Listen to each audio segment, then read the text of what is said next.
everyone, welcome back to my channel. It's Snatched Nicole here, and we're back again with another installment for my Snatched for Summer series. We are now on week 11 of this 12-week challenge, so we're in the home stretch right now, guys. I can't believe I've made it for 11 weeks doing 5 workouts consistently per week.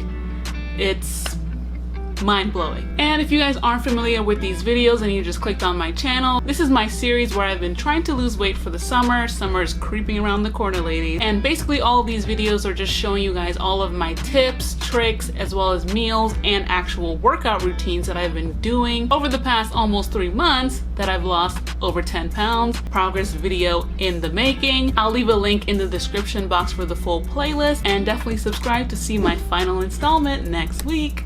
It's gonna be great. But I really wanted to talk through with you guys my top 7 myths that I've learned and have figured out have been debunked through continuous research, because you guys know the fitness industry is always changing. So if you're in it and if you really want to stay on top of your fitness goals, you definitely have to continuously do research and learn more, and not just believe those old wives' tales that my parents and everyone around me have taught me all my life. But anyways, let's get right on into my top 7 gym and weight loss myths. So coming in at number 7 is one of the things that my mom told me religiously, and it's that eating after a certain time will make you gain weight. No, no, no, no. So throughout this whole challenge and journey, you guys seen how I've been able to cut back and get in a calorie deficit in order to lose weight. And honestly, guys, that myth of that you have to eat after a certain time really stemmed from just the fact that some people tend to binge eat after a certain time.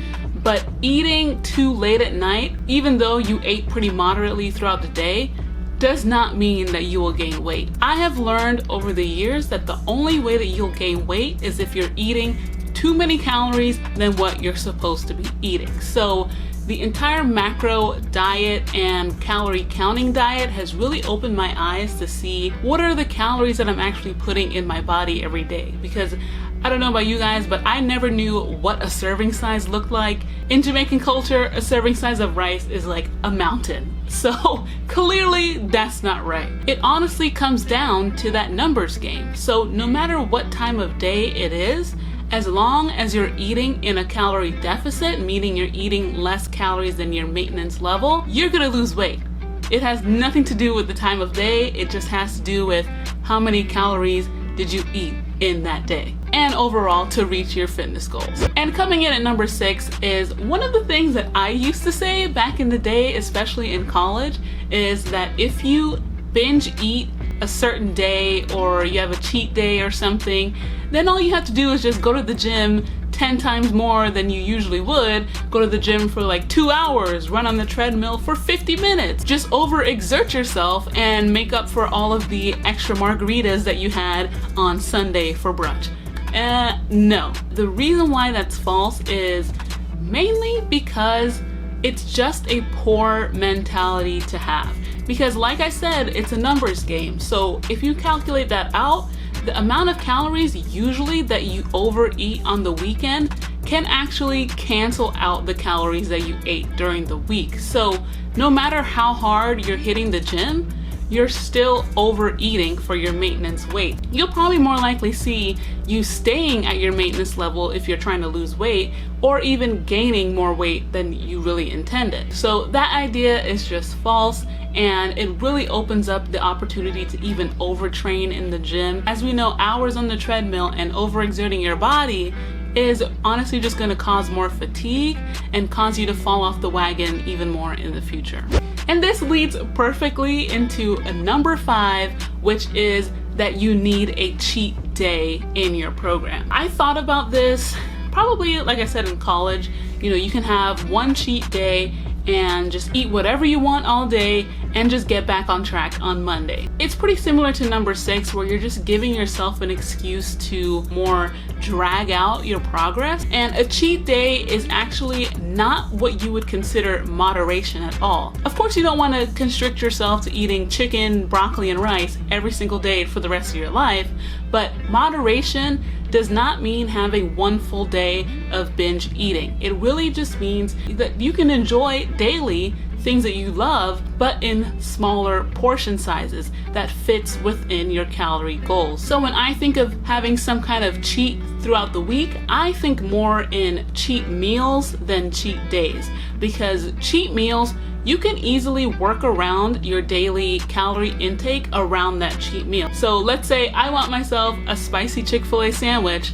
I'm gonna have that sandwich, but I'm gonna have less calories maybe in the morning, maybe for lunch. I switch out my rice for cauliflower rice so that I can have that bun. And when I have the Chick-fil-A, I don't get fries on top of that because that's just extra on top of the sandwich that you're already eating. All you have to do is play with the numbers and get to where you wanna be. So again, cheat days, scratch that, cheat meals. Now moving on to number 4, which is a little bit more female specific, but it's the idea that working out will make a woman look bulky. This is 100% false for any woman that is just a normal girl going throughout their day, because women scientifically cannot build as much muscles as men without having any kind of strict diet that has to be regimented by a professional dietitian or professional bodybuilding coach to get that type of physique, and workout loads that are more fit for those style of bodybuilders, powerlifters, and so on. The idea that your average woman can get super bulky from one day of lifting weights is just not true at all. And I'll put up some links to a bunch of articles that point this out with more detail. But your average woman going to the gym doing a couple deadlifts, couple squats, they're actually going to look well more toned and sculpted, meaning sculpted like a woman instead of how you would imagine a bodybuilding man would get sculpted. Definitely throw that thought out of the window, because for weight loss, women definitely need to be incorporating more weight training over cardio in order to actually see results. Because for me, like I said, with this cut, I've seen the most progress with combining cardio and weight training. Coming in at number 3, one of the main myths, again, that I believed in college is that you need to do hours of cardio in order to lose weight. No. Going back to what I just mentioned for number 4, because for me, honestly, when I did cardio for that amount of time, usually in college I would do like 45 minutes on the treadmill, you start to see yourself hitting a plateau much faster than you do with weight training. Just going to do cardio alone is of course going to burn calories, but at a point your body gets so used to just running on the treadmill in the same way, no high intensity interval training, no switching it up, you just plateau after a certain amount of time and your body stops burning the fat that you need it to burn. Adding in weight training definitely helps to add more tension and add more challenge to your body so that you aren't so easily plateaued and you'll continue to lose weight over time. And if you research this, weight training actually burns a lot more calories over time than cardio does. Cardio burns calories within the moment that you do it. So while you're at the gym and you ran for 30 minutes, you burn that calories at that time and that's it. But when you weight train, because you're building muscle, your body is going to start burning calories because of the muscles coming in and developing. So for me, I honestly take a hand-in-hand approach with cardio. Instead of doing 45 minutes, I do a maximum of 30 minutes of low intensity cardio. And then I also incorporate high intensity interval training that's really gonna challenge my body and help me to shock my system in order to lose a little bit more weight loss while I'm at the gym. But then while I'm building my muscle, when I'm sitting in my resting state, watching a movie on Netflix, doing whatever, I'm still burning a lot of calories because my muscles are developing. So for me, they really go hand in hand, and scientifically it shows.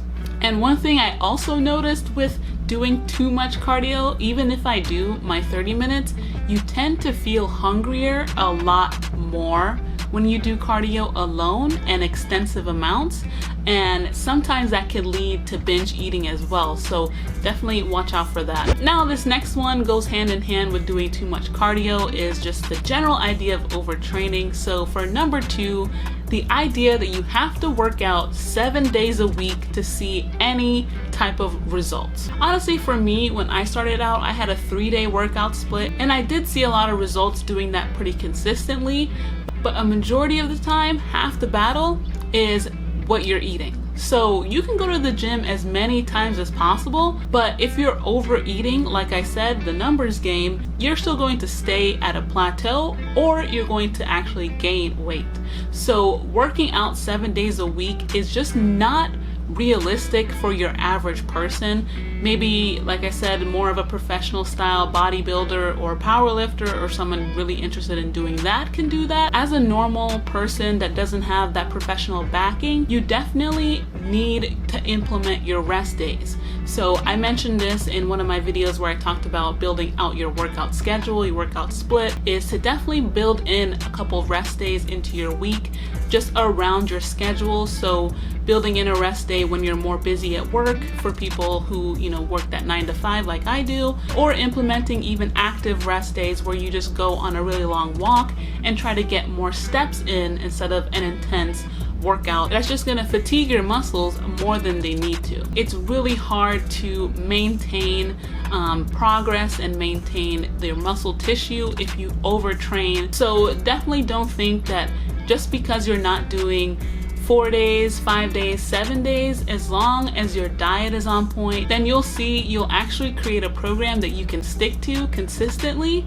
And that's really the key, is just being consistent with your routine where you're expending energy as well as maintaining your calorie intake that's going to help you to lose weight. So again, do not overtrain, guys. And finally, number 1, the biggest myth that I think I've thought for probably my whole life up until a couple years ago, and it's that you cannot spot reduce fat. So what does that mean? Go on Instagram any time of day and you'll see a bunch of these fitness influencers telling you, do this back workout to lose bra fat, do this core workout to lose belly fat. And guys, that is not how it works. It's taken me a while to actually believe this, but with research and looking stuff up from actual professionals, it's definitely true that you cannot just work out one muscle and expect to lose that body fat. For example, abs. I know plenty of people that will sit there and do 100 crunches and be wondering why they still have belly fat. Well, the main thing is that you need to lose the body fat in order to see the muscle that you're building. So yeah, you might have a strong core because you're doing all those workouts, but you can't see it if you have extensive body fat. You have to implement the diet and play this numbers game with your diet in order to cut back on how much you're eating.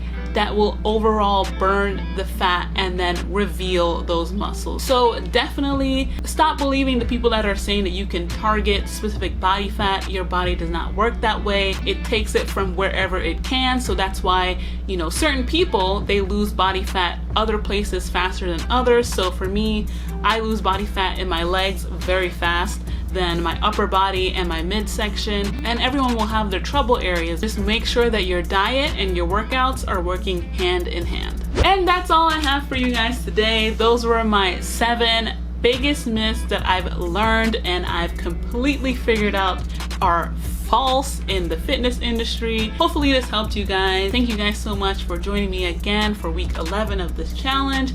If you guys like this video, please leave a like, comment, and subscribe to my channel if you want to see more and you want to see the final installment of this whole series. I'm excited for it. Hopefully you guys are too. Thank you guys so much for joining me, and I'll see you guys in the next one. Bye!